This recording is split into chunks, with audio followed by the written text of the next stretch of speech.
Les damos un saludo a todos los asistentes a este webinar que organiza el Servicio de Cardiología de la Clínica Valle de Lili, con la colaboración del Departamento de Audiovisuales y de Educación. En esta ocasión nos acompaña el doctor Perafán, electrofisiólogo, cardiólogo de la institución, que yo soy su compañero. Me consta que cada viernes hace una charla con los residentes y estudiantes con un corazoncito de cerdo cada viernes desde hace varios años. Entonces, debe saber bastante de anatomía, fisiología y electrocardiografía de lo que nos va a hablar. Doctor Perafán. Muchas gracias a todos por la asistencia. Muchas gracias, doctor Pava. Vamos a tratar de, en estos minutos, compartir algunos conocimientos básicos sobre electrocardiografía y cómo podemos integrar esto dentro de el conocimiento de la anatomía y de la fisiología del corazón. Vamos a empezar hablando un poquito de cuáles son los objetivos de esta charla. Va a ser una cosa muy rápida. Lo primero es identificar los principios físicos básicos del electrocardiograma, saber cómo funciona y saber cómo eso que estamos viendo en un trazado refleja la realidad de lo que está sucediendo en una actividad eléctrica del corazón. Por otro lado, también tenemos que, para poder interpretar esa información, tenemos que conocer las relaciones anatómicas del corazón, interpretar que el corazón no es una estructura bidimensional como la vemos en los libros, sino que es una estructura tridimensional cuya orientación espacial es un poco diferente de lo que conocemos y que eso se ve reflejado en el electrocardiograma, y cómo podemos aprovechar esa información para tener una mejor interpretación de los datos que obtenemos. También saber que la conducción eléctrica del corazón juega un papel fundamental en la constitución misma de las señales que vamos a tener referidas, y vamos al final a tratar de interpretar un poco todos esos hallazgos usando los principios anteriormente enunciados.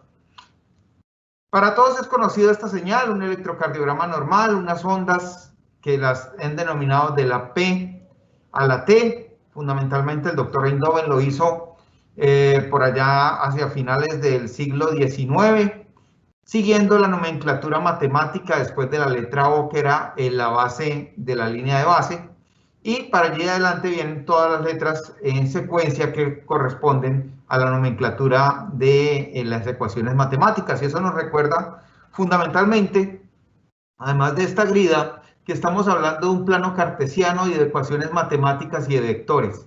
Entonces, lo que vamos a tratar de interpretar en un electrocardiograma son las señales vectoriales de despolarización del corazón, y eso tiene dos componentes. Por un lado, la parte eléctrica misma que estamos registrando, y dos, la orientación del corazón respecto a los puntos de revisión que tenemos.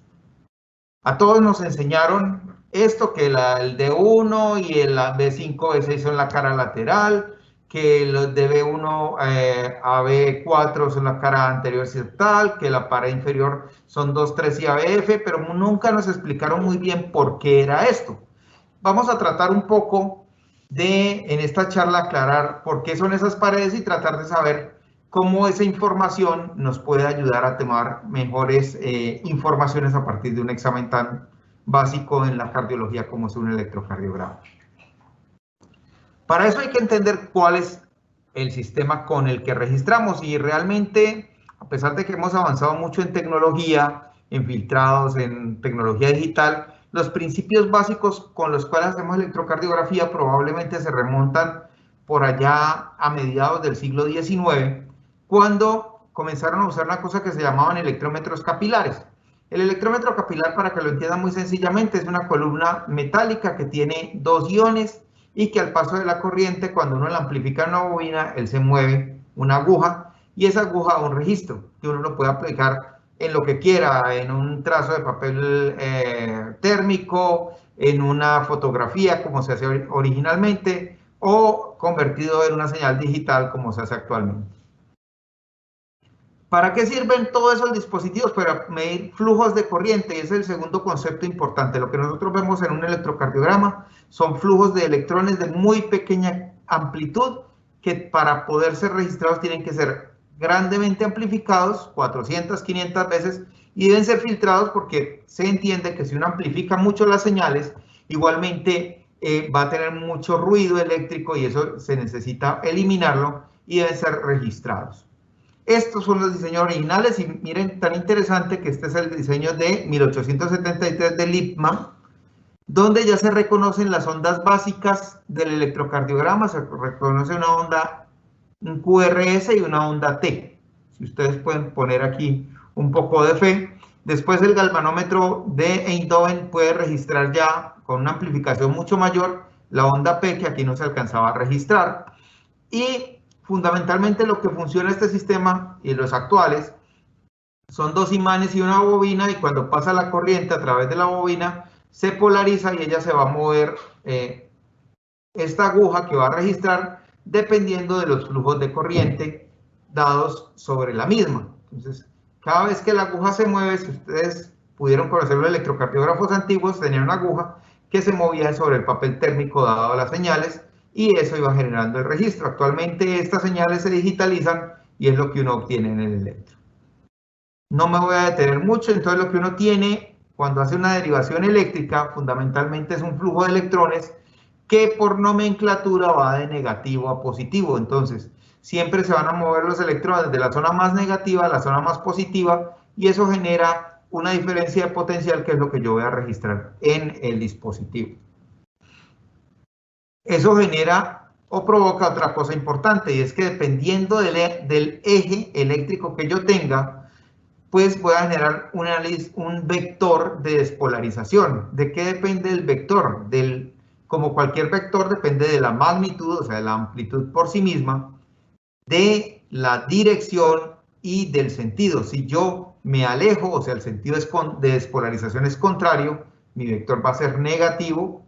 Si yo me acerco, mi vector es positivo, y si yo estoy en un vector que no es exactamente longitudinal, sino perpendicular al punto de prueba, pues obviamente va a ser isodifásico o va a ser cero.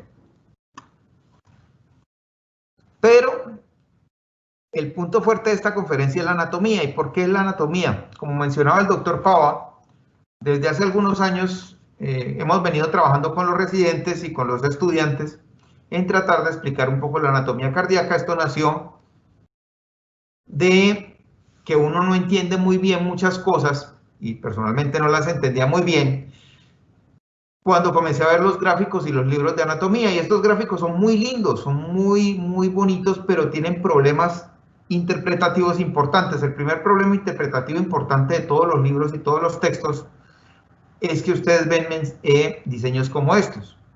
Lo primero que uno mira aquí es que el ápex del corazón está abajo, las aurículas están arriba y los tractos de salida están aún más arriba de todas las estructuras.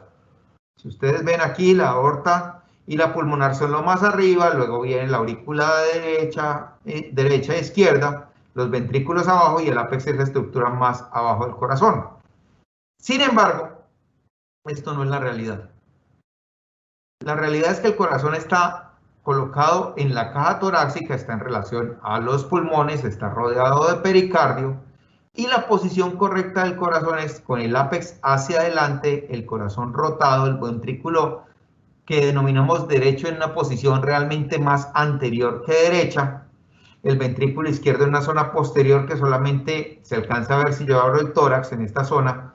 Una tercera parte de lo que yo veo a lo sumo es el ventrículo izquierdo, la aurícula derecha atrás, y la aurícula izquierda prácticamente, excepto la orejuela, no la veo porque es una estructura totalmente posterior.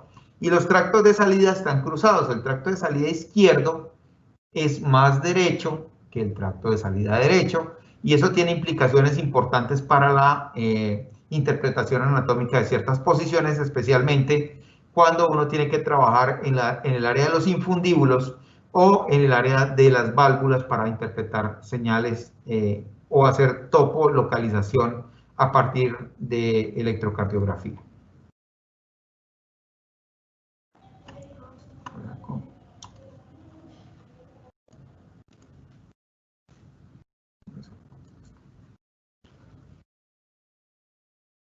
Si vemos el corazón en una gráfica de tipo, esto es una escanografía de tórax con una reconstrucción tridimensional, y es muy interesante porque si ustedes ven las letras están completamente al revés. Y volvemos al concepto básico. Cuando ustedes miren los libros tienen que reorientar la anatomía porque la anatomía como está puesta en los libros generalmente lo pierde a uno un poco. Entonces, ¿qué tenemos aquí? Tenemos el ventrículo derecho adelante frente al tórax. Miren, está el esternón acá. El ventrículo derecho está anterior, el ventrículo izquierdo está posterior y más a la izquierda. La aurícula izquierda, que aquí se ve con las venas pulmonares muy claramente, está en una posición completamente posterior en el tórax. La aurícula derecha es un poco más a la derecha, pero también es mucho más anterior. Y si ustedes miran, realmente la orejuela derecha es la estructura que más anterior, junto con la pared lateral del ventrículo derecho, están en el tórax. La aorta está acá adelante, el arco aórtico, obviamente en este corte no se alcanza a ver, pero luego la aorta se pone detrás de la aurícula derecha. De la aurícula izquierda y se pone al lado del esófago, que es una estructura mediastinal que va al lado de la aurícula. Esto es importante para nosotros cuando hacemos reconstrucciones o imágenes, porque de ahí vamos a tener varias complicaciones o podemos entender problemas que vamos a tener más adelante. Entonces, esta es la imagen real de la posición del corazón. Recuerden siempre el ventrículo derecho anterior, el izquierdo posterior al derecho y las aurículas mucho más atrás, especialmente la aurícula derecha. Esta es la posición anatómica del corazón. Volvemos a ver, ventrículo derecho y la gran masa de la pared libre es lo que ocupa la mayor parte si abrimos un tórax.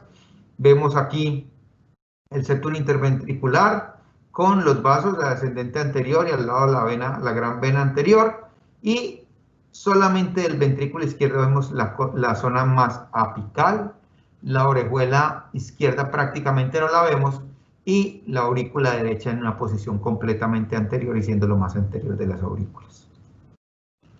Si vemos el corazón por el otro lado, entonces vemos la zona posterior, y en la zona posterior hay que recalcar varias cosas. Primero, que la aurícula izquierda y sobre todo la pared posterior de la aurícula izquierda, que es zona de interés por la fibrilación auricular, es la zona más posterior del corazón y que está claramente en relación con otras estructuras, a diferencia de lo que muestran los dibujos y los gráficos. Está al lado de las cavas, o sea, de la parte posterior de la aurícula derecha, está en relación con el tronco pulmonar y está en relación con la aorta. Específicamente, la aurícula izquierda está en relación hacia la zona de la cúspide no coronariana aórtica, que se ve aquí, y en el piso ven ustedes esta gran estructura que es el seno coronario, que nos sirve a nosotros bastante para trabajar y para identificar estructuras y para hacer mapeos y para hacer mucho trabajo, y en relación con la pared posterior e inferior del ventrículo izquierdo. Entonces, si ven la imagen posterior, todas esas estructuras que veíamos puestas unas arriba, unas a la derecha, otras a la izquierda, realmente están en conjunción todas alrededor de la zona de las venas pulmonares. Y para complicar un poco más la cosa, pues el corazón no es una estructura realmente homogénea en su interior, sino que es una estructura tridimensional compleja. Las aurículas tienen múltiples orificios que son origen de arritmias. Tenemos unas estructuras que son las orejuelas, que aquí se ve la orejuela derecha, que ustedes ven que son rugosas, con unos músculos pectíneos que son muy importantes.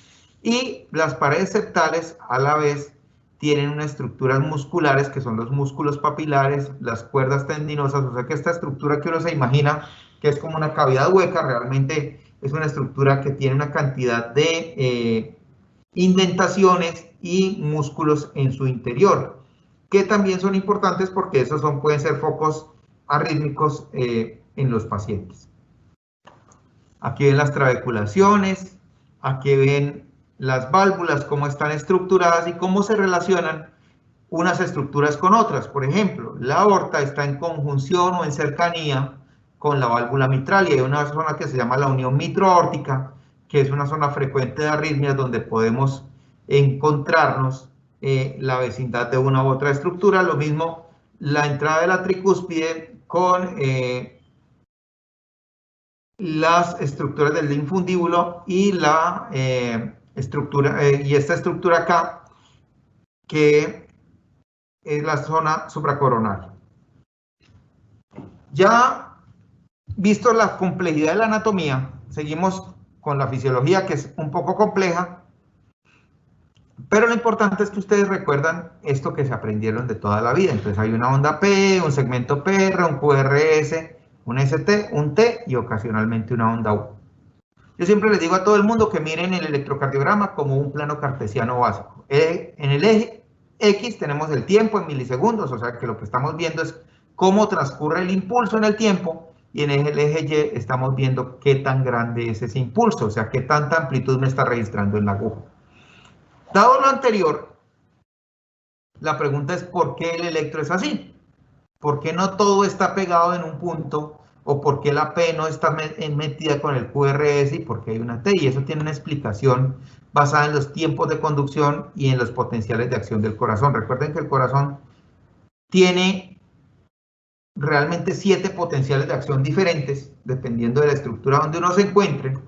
Los más importantes, o uno puede resumirlo en 2 tipos de potenciales: potenciales lentos en el nodo sinusal y en el nodo AB, que son estos de este patrón, y unos potenciales un poco más rápido, que es el potencial clásico ventricular, este gris que ustedes ven, que es el que corresponde a los miocitos ventriculares. Pero si ustedes observan, la aurícula tiene un potencial de acción un poco diferente, el GIS tiene un potencial diferente, las fibras de Purkinje también. Y todo esto se va reflejando, sumado a las velocidades de conducción, en el electro. Entonces, el nodo sinusal yo no lo veo porque no tiene tejido contráctil, no me aparece en la inscripción electrocardiográfica. La despolarización auricular obviamente me produce la onda P, y vemos que es una onda de baja amplitud y larga duración.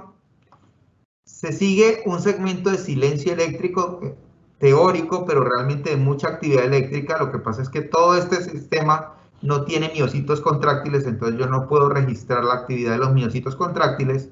Desde que llega al nodo AB, pasa por el GIS, baja por las fibras, llega al Purkinje, y una vez llega a los Purkinjes despolariza la masa ventricular, y eso es lo que yo veo como QRS. Y si ustedes siguen, la despolarización en la fase 0, y luego sigue una fase 2 que es muy importante, porque esta fase 2 nos permite acoplar el fenómeno eléctrico, el fenómeno contráctil, o sea que este impulso eléctrico me produzca una contracción del miocito, que va a producir una contracción de la masa cardíaca, y va a producir una eyección de un volumen sanguíneo, que es lo que yo necesito hacer, y una caída en la fase 3 del potencial de acción, que nos va a generar esta forma típica del ST. Aquí vemos el potencial de acción ventricular con la fase 0 que aprendieron, sale entrada de sodio, luego tiene una fase 1 en la cual sale rápidamente una corriente de potasio, la fase 2 donde entra calcio y sale potasio, después entra la fase 3 donde fundamentalmente hay salida de potasio y se vuelve a la fase de base. Pero más interesante que eso es que eso que ustedes ven en el potencial de acción realmente lo que ustedes miden cuando miden un QT. Entonces, cuando yo estoy midiendo un QT en un paciente, por ejemplo, lo que yo estoy haciendo es haciendo un promedio o una sumatoria de los potenciales de acción de la masa ventricular, y a partir de ello digo, este potencial de acción está prolongado, está corto, es normal o es anormal en una zona, y eso me tiene una implicación médica importante, porque ustedes saben que si yo tengo un QT muy largo o una zona de periodo refractario relativo muy larga, pues puede aparecer con arritmias ventriculares que pueden llevar a la muerte, como una torcida de puntas. Entonces, ahora que estuvo de moda la hidroxicloroquina hace unos meses, todo el mundo medía el QT. ¿Y por qué importa el QT? Pues realmente el QT importa porque del final de T a onda al pico T tenemos una zona que es el periodo refractario relativo, donde yo puedo tener una arritmia o una extrasístole que me puede generar una torcida de puntas y terminar una fibrilación ventricular. ¿Por qué? Por inestabilidad eléctrica de los canales, especialmente de los canales de potasio. Y veíamos que las ondas son diferentes en amplitud, en duración, y hay unos periodos diferentes. ¿Y a qué se debe eso? Que dependiendo del comportamiento de las células hay unas velocidades de conducción del tejido. ¿Y para qué interesa esto? Porque si yo tengo una idea, no es necesario saberse los números, pero sí tener una idea de dónde voy rápido y de dónde voy lento, voy a poder entender gran parte de los fenómenos eléctricos que yo registro en el eje de las X, o sea, en el eje del tiempo. El impulso parte del nodo sinusal, que es extremadamente lento, atraviesa las aurículas, fundamentalmente por el haz de Bachmann en la parte superior y algún componente por la parte inferior a través del seno coronario a la aurícula izquierda, porque están aisladas eléctricamente, a una velocidad más o menos de 30 a 50 centímetros por segundo, y eso hace que la despolarización de la masa auricular, al tener menos músculo, sea de menor amplitud y sea lenta, y eso me va a permitir aparecer una zona, la onda P característica que ahorita vamos a ver. Una vez llega al nodo AB, la velocidad se disminuye, se pone aún más lenta, y eso hace que haya un retardo fisiológico de la conducción, que las aurículas se contraigan y que los ventrículos puedan estar disponibles para que la aurícula funcione pasivamente y para que la contracción auricular no suceda contra la válvula cerrada. Si yo tuviera una contracción simultánea de aurículas y ventrículos, la eficiencia cardíaca se disminuye o se puede producir congestión hacia los circuitos pulmonares y venosos, como sucede en algunas condiciones como la reentrada nodal. Una vez pasamos el nodo AB, miren que se acelera significativamente la velocidad de conducción a 2 metros por segundo para recorrer este segmento que es el GIS, las ramas, y una vez llego al Purkinje, la velocidad llega hasta 5 metros por segundo, que es muy, muy rápida, y eso hace que la masa ventricular se despolarice literalmente en masa todo el tiempo, y eso evita un fenómeno que son reentradas y además le da eficiencia mecánica al mismo, y nos produce una despolarización y una contracción que es de base hacia el ápex. Una vez el Purkinje llega al músculo ventricular, miren que la velocidad pasa de 4 metros por segundo más o menos a 0.5 a 50 centímetros por segundo. Eso hace que la conducción dentro del músculo ventricular sea lenta, y eso va a explicar un fenómeno que vamos a ver más adelante, y es qué pasa cuando yo tengo una rama bloqueada o la conducción a través del sistema de conducción falla. Esto es un dibujo a mano alzada que explica más o menos lo anterior. Nodo sinusal, despolariza la aurícula derecha, no a través de ninguna vía específica, sino a través de la conducción por el tejido. La aurícula izquierda sí se despolariza a través de dos estructuras, fundamentalmente las de Bachmann, que es un tejido muscular posterior, y del seno coronario. Y del nodo AB, que se despolariza de la aurícula, viene el GIS, la rama derecha con sus Purkinjes, y los fascículos izquierdos que están aquí expresados. ¿Qué pasa? Esta es una onda P normal y natural cuando la conducción auricular es buena. ¿Qué pasa cuando el Bachmann se enferma? Pues que la velocidad de conducción es más lenta. Como la conducción en el Bachmann es más lenta, el tiempo de activación de la aurícula derecha y el tiempo de activación de la aurícula izquierda se separan y aparece la famosa P mitral que hablaba en los libros de crecimiento auricular izquierdo. Realmente la P mitral lo que me está indicando es que el tiempo de conducción interatrial está prolongado, y por eso esta señal única se me divide en dos señales. Cuando el Bachmann se bloquea completamente, entonces la conducción ya no se hace por la parte de arriba superior donde va el Bachmann, sino solamente por el seno coronario, y me aparece la aurícula derecha igual, porque la aurícula derecha no está afectada en la conducción, y la aurícula izquierda aparece negativa en un D2, porque yo estoy conduciendo de abajo para arriba en la aurícula izquierda, y aparece el famoso patrón que se denomina el síndrome de Bayes, que significa que tengo un bloqueo interatrial a través del Bachmann y la única comunicación que hay es por algunas fibras de la zona inferior. La siguiente zona de interés es el nodo AB. El nodo AB puede conducir normalmente o puede tener alteraciones de la conducción con prolongaciones. Lo mismo sucede en el GIS.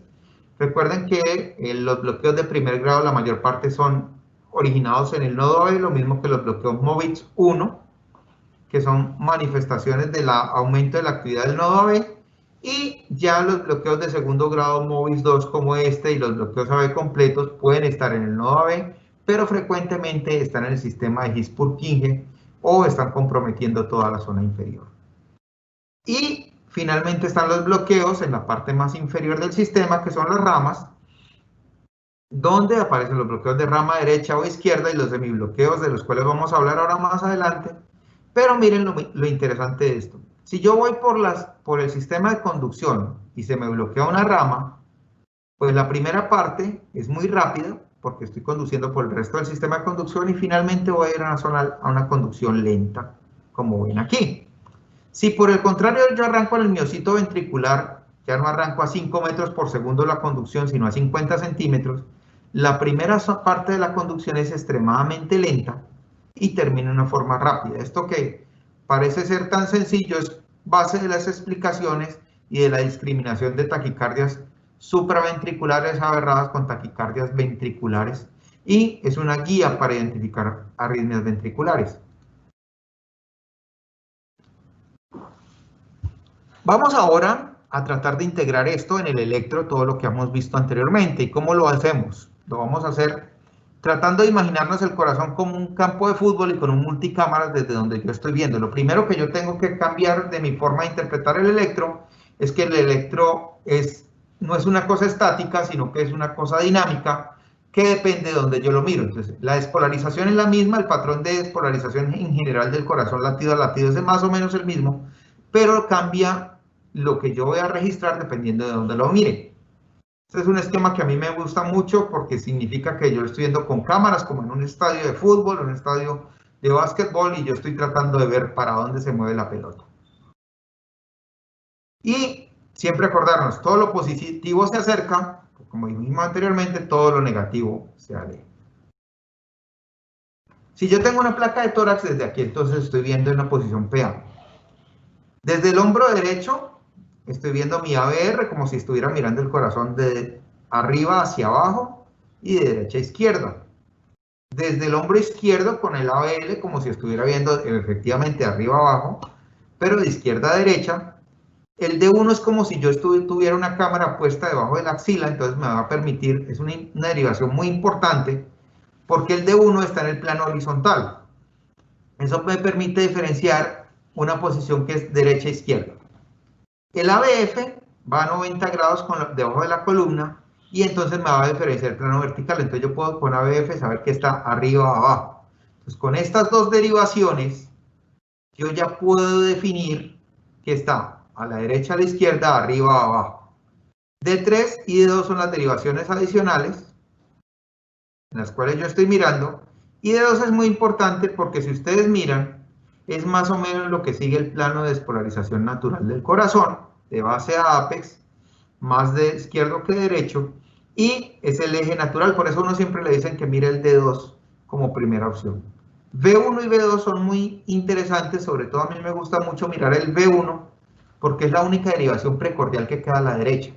Y eso me permite a mí saber en la zona septal que está a la derecha y que está a la izquierda. Si algo se aleja del V1, la única opción que puede ser es que venga del lado derecho. Si algo se acerca al V1, la única opción es que puede venir al lado izquierdo.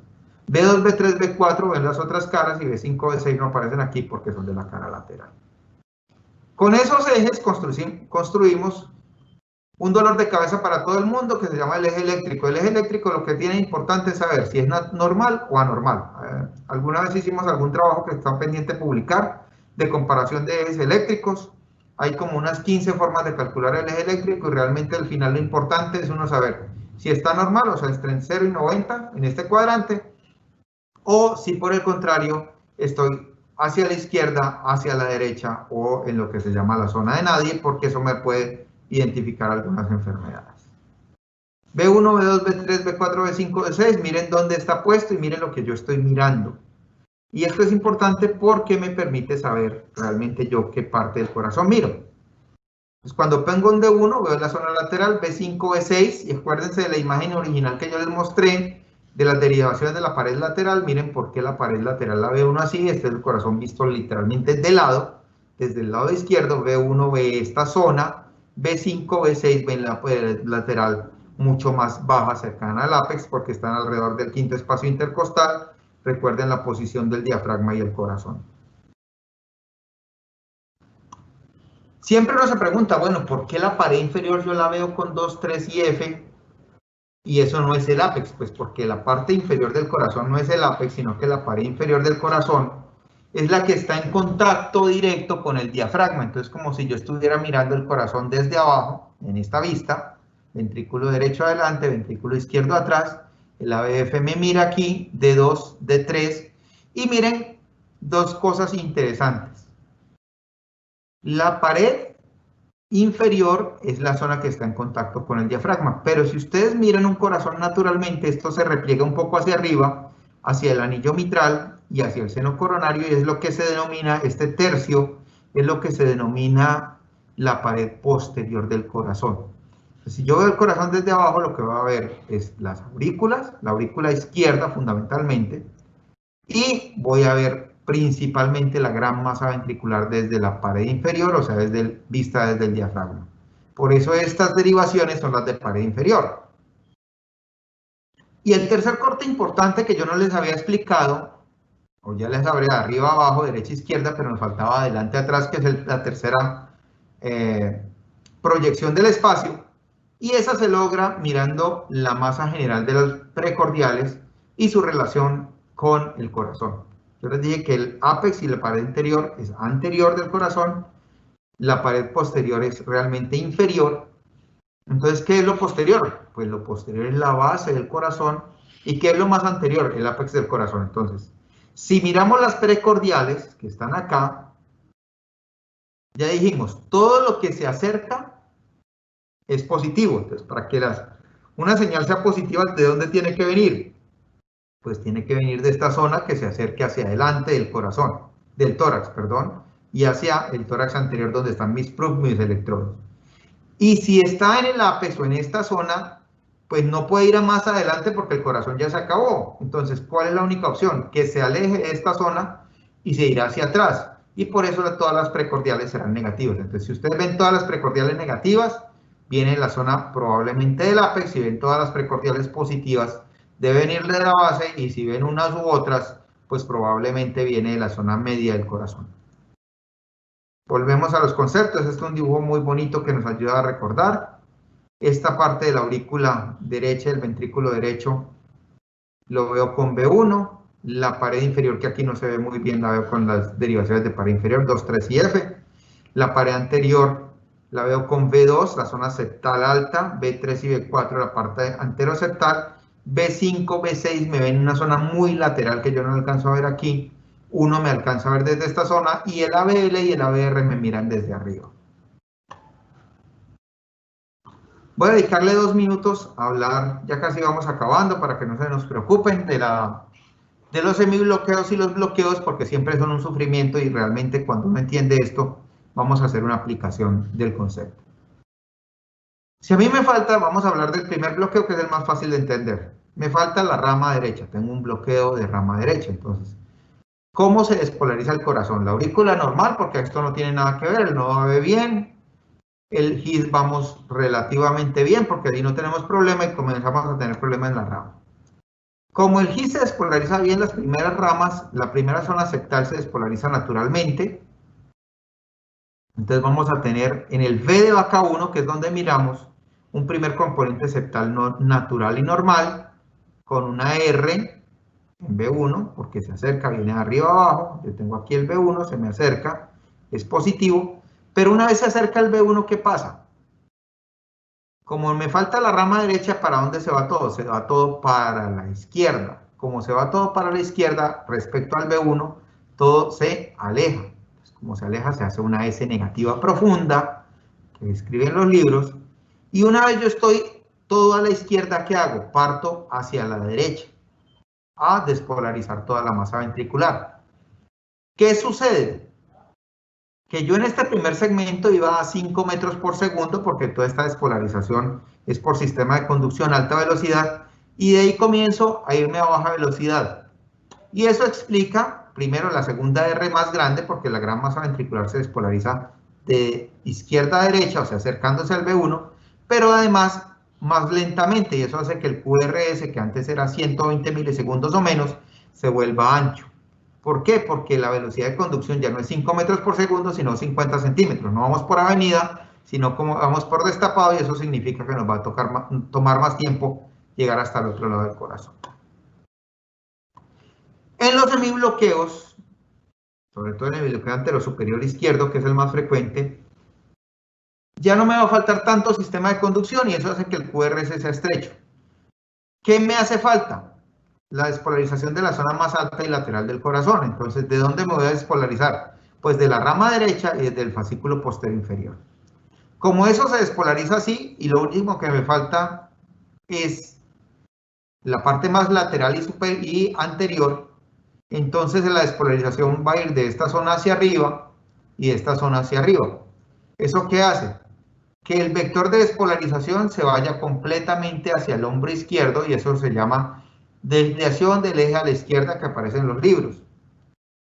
El D3, ¿qué va a pasar con el D3? Me acerco por el sistema de conducción hacia el ápex, aparte, pero a partir del ápex voy a despolarizar todo el corazón hacia arriba, por eso se aleja, y es esta R, y esta imagen en espejo es la que yo veo en el ABL, y el ABL es muy parecido al de 1, y miren que estos dos se parecen. Y en el bloqueo posterior inferior, que es más infrecuente, yo despolarizo desde acá arriba y desde esta zona, y todo se va a ir hacia abajo. Entonces, como todo se va hacia abajo, generalmente el eje es normal o desviado a la derecha. La F tiene un pequeño componente negativo, porque primero todo me voy a ir hacia arriba y hacia la base derecha, y a partir de ahí voy a irme hacia la F, y por eso la F es muy grande. Todos estos cambios se explican cuando uno mira o le pone los vectores a la despolarización. Faltan 3 diapositivas para que no se me desesperen. Voy a hablar 2 conceptos adicionales. Esto es ya mostrarle un poco lo que nosotros hacemos y cómo esos conocimientos o esto que hemos enunciado se integra dentro del electrocardiograma.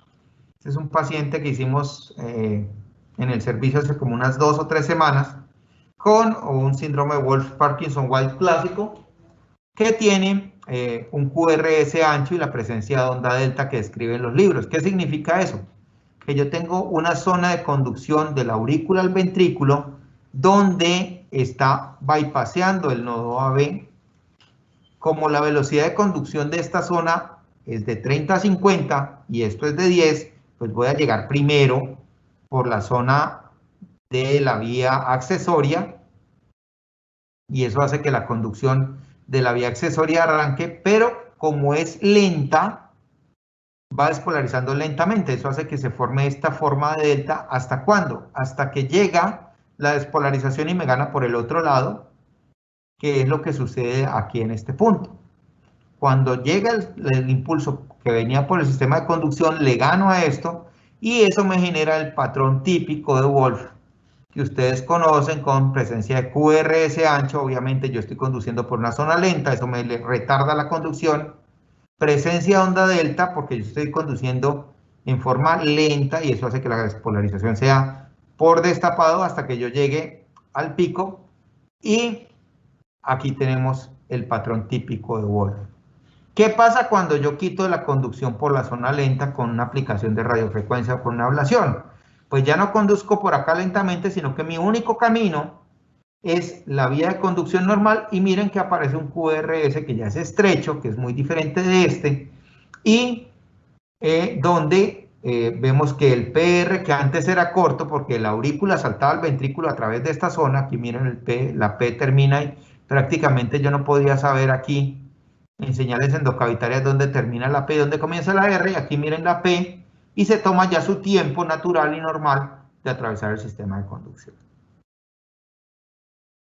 Otro ejemplo, esto es un electrocardiograma de un flúter que vimos también en el servicio. Estos son ejemplos de nosotros, de trabajo que hacemos día a día. Vemos una taquicardia auricular, vemos 2 P's aquí por cada QRS con un componente negativo en el ABF. Mírenlo, aquí también se ve. Y lo que ven ustedes en este video es cómo eso, cuando hacemos una reconstrucción tridimensional del corazón, registrando las señales eléctricas desde adentro, nos marca que se origina en la pared posterior de la aurícula derecha, y de ahí se despolariza el resto de la masa auricular, en este caso. Y eso es lo que yo estoy viendo aquí en el electro. Entonces, ¿yo qué puedo hacer? Puedo interpretar estas señales, y esto me refleja realmente lo que yo estoy viendo en un electro.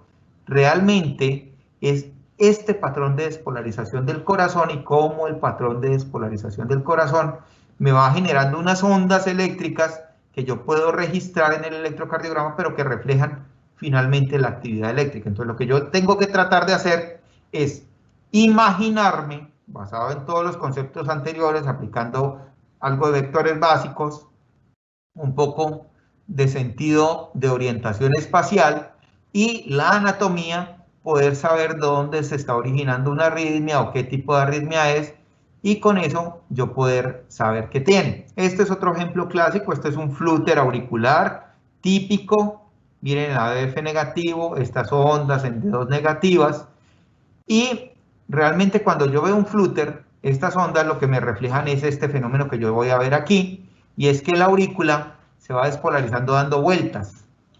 Mírenlo aquí, va dando vueltas en la aurícula, y cada vuelta de estas es una de estas onditas que yo veo. Entonces, cuando yo veo un flúter auricular, realmente lo que yo veo es que sube, baja, sube, baja, sube, baja el impulso eléctrico, como lo han visto en esta imagen. También cuando yo veo una extrasístole ventricular. Entonces, cuando yo veo una extrasístole ventricular, digo, ¿esto de dónde debe venir? Entonces, varias cosas que nos sirven a nosotros para orientarnos. 2, 3 y F son positivos. Entonces, ya dijimos que 2, 3 y F me pueden decir que está arriba o abajo. Entonces, esto viene de arriba hacia abajo, la única opción, porque si estuviera abajo, esto sería negativo. La primera opción es que viene de arriba a abajo. Entonces, viene de las estructuras que están en la parte superior del corazón. Primera cosa, son ventriculares. Entonces, ¿qué es la parte más alta de los ventrículos? Los tractos de salida. Primera pregunta solucionada. ABR y ABL son negativos. Entonces, se aleja tanto el R como la L. Lo más probable es que está hacia la zona septal. El D de dedo 1 es positivo, o sea que no puede ser el extremo del lado izquierdo, porque ya dijimos que el D1 me marcaba muy bien que era derecho y que era izquierdo. Se acerca al D1, o sea que tiene que venir del lado contrario. O sea que debería venir del lado más hacia la derecha. Pero el V1, si ustedes ven, tiene un componente negativo pequeño, pero es un gran componente positivo, y todos los demás son positivos. Significa que viene de la zona de la base un poco hacia la izquierda más que la derecha, porque el V1 es positivo. Si fuera completamente derecho, el V1 sería negativo. Entonces, esto me dice que viene del lado derecho, del lado izquierdo, perdón, de la zona D más alta, que es la zona del tracto de salida del ventrículo, probablemente izquierdo, y que no es muy lateral, sino que es más de la zona septal.